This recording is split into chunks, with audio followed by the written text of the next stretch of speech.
Watch this video to the end and you'll know exactly how to change the frame size in Adobe Premiere Pro. Hey there everybody, I hope you're all well. I'm Leon and I produce content every week focused on video production, making money online, tutorials and entrepreneurship. So as the title says, this video will be showing you exactly how to change the frame size in Premiere Pro.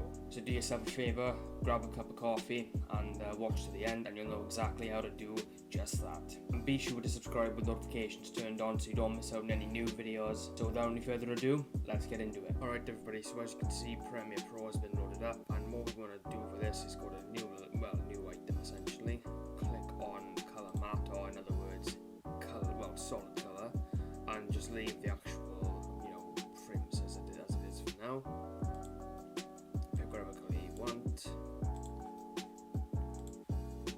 and then place it onto the timeline.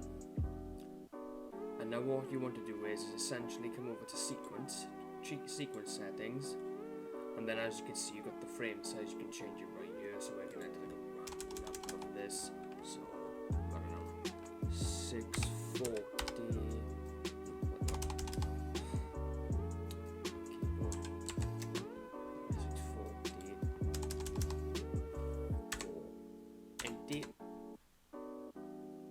Okay.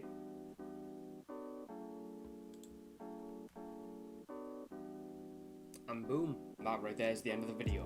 If you wish to see more of this content, be sure to subscribe with notifications turned on, leave a like as it's good for the algorithm and search results, and comment down below what your favourite video editing software is and why it is, and it will be pinned as top comment. And share this video around to help it gain more attention. Thanks for watching and enjoy your day.